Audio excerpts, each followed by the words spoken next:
Wizard101 just put out what possibly could go down as its biggest update yet, so I thought I'd make a video telling you everything you need to know about it. There's a lot of stuff in this video that I haven't even covered leading up to this, covering all the test room stuff, so buckle up. It's a lot of stuff. This is going to be an extremely fast-paced video, but if you're like a clueless live round player, or you just want to know all the new things that they added today into live round from test round, this is a video for you. Name change and gender change are finally live. All you have to do is click on this little button from the magic mirror shop in the shopping district, and all I have to do is press OK, and then I can change everything. If you've been suffering from a years-long identity crisis from a name like that you made from like, you know, years ago, and you want to change that, this is the update for you. Level scaling is live, and they added an entire NPC to literally access this, and the way it works is simple. If you want to see what your stats scale down to at your current max level, or what your stats would scale down to if you did PvP at the lower levels, all you have to do is click on the appropriate one.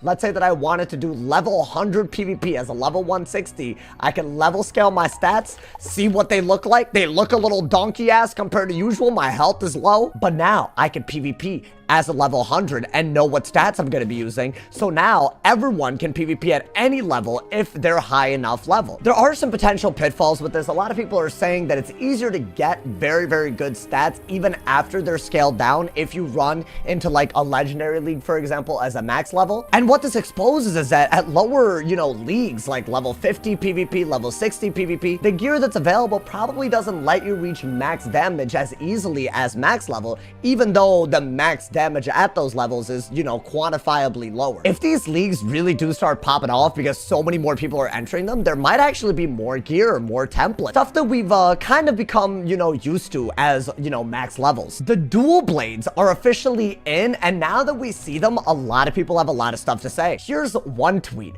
from a person on Twitter, X, I don't know what to call it, but one disgruntled user, Alexander Lionheart, said that, wow, these blades are so cool, but the execution's terrible. Why do I have to do PvP and earn 50 tickets in order just to get these dual school blades that I want to use so badly? And I am extremely, extremely biased towards PvP, but what I will say is that I don't think it's a bad idea for a side activity to have unique rewards. And additionally, it does seem that they buffed arena ticket drop rates with this update. You should be able to get closer to these, like, you know, 50 tickets that you need every game that you do, much more than before, which means there's another incentive to PvP that just didn't exist before. These are not purchasable with AZOD, meaning arena tickets and PvPing are the only way to do this. Is PvP valid enough of a side activity to justify putting such a unique drop behind that activity alone? That's a real question. I would say that it is, but obviously I'm biased, and I'd love to hear y'all's thoughts about this specific update in the comments. The Crying Sky raid is officially out, and already people have a lot to say about it. And to me, this is a highlight of the update, mainly because it's raised the stakes on what Wizard101 is forever. I don't know if y'all have been watching the streams, but honestly, they've been kind of crazy when we're doing the raids because we have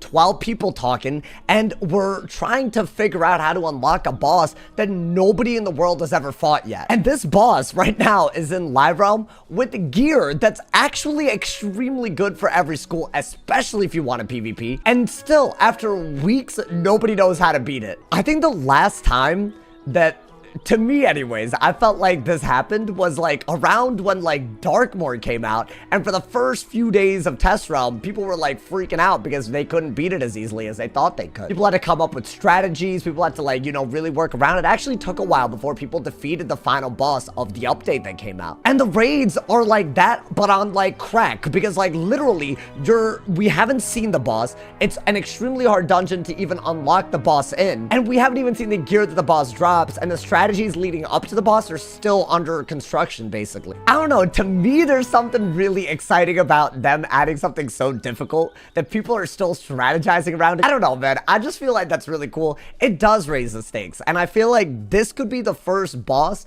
that, like, I really feel like if I were to defeat, I feel like I really accomplished something for the sake of accomplishing it. I don't even think I felt that with the previous raid. Some of the early critiques is that the raid key itself requires a lot more monstrology than the previous raid key, right? 10 monster magic summons versus 20. It seems to be an accessibility issue added on to what is already one of the more unaccessible features. And the other critique is the same critique that we've gotten with the past raid, right? In order to be in a raid, you need to be in a guild build, you need to organize people, you need to communicate, and I would argue that the Crying Sky raid specifically, I'd say that it requires constant and absolute communication, and I just feel like, you know, that's something that we just haven't had in this game before. Compared to the raid that we just got, the raid last year is child's play, and I think that's a big deal. The first person to beat this raid will probably not even happen this week, and it will be a real race that we've never seen in the community before. And finally, every spell that is not a learnable spell finally has a way to farm spellments for it now. The only exception being the ones that they literally just added in the newest pack, but we're talking about spells like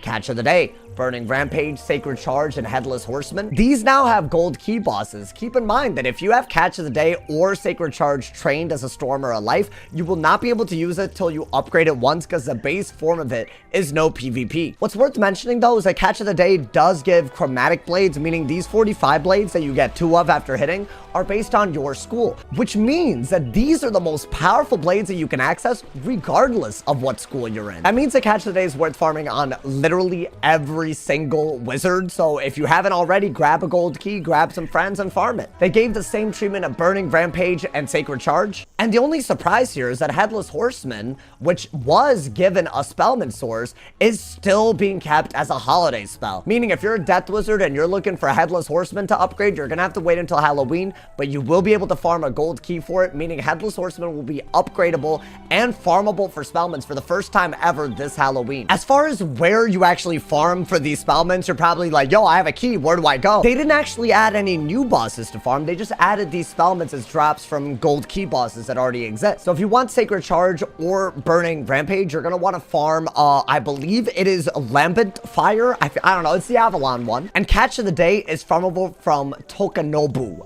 Well, that's where you get the Spellmans, basically. So the Mushu boss and the Avalon boss, the gold key ones there, those are the ones that are going to be dropping these Spellmans. The Bun for Ratu boss is going to be the one that drops Headless Horseman, but obviously this is seasonal, so we're going to have to wait. That's pretty much everything you need to know if you're, you know, trying to play the game and know what happened compared to, like, literally yesterday. But if you guys want a more in-depth look at any of the updates that I talked about, check out the other videos. Thank you guys for all the love. What do you guys think about all of these updates? I mean, I did bring up a lot of the issues that people had with some of them. Do you guys feel like this update had too much to catch up on? Or do you guys feel it was rushed? Or do you guys feel like it was polished and ambitious? I'm personally always gonna love more. I'm always gonna love content more than, you know, no content. So I'm actually really happy with this. I hope they fix some of the bugs that people have encountered here and there. But overall, it seems like a more complete update than previous updates. So I feel like that's progress. But I look forward to reading y'all's opinions on this in the comments. As always, drop a like if you enjoyed. Leave us a review. Hope this video was helpful. Stay awesome. See y'all soon. And yeah.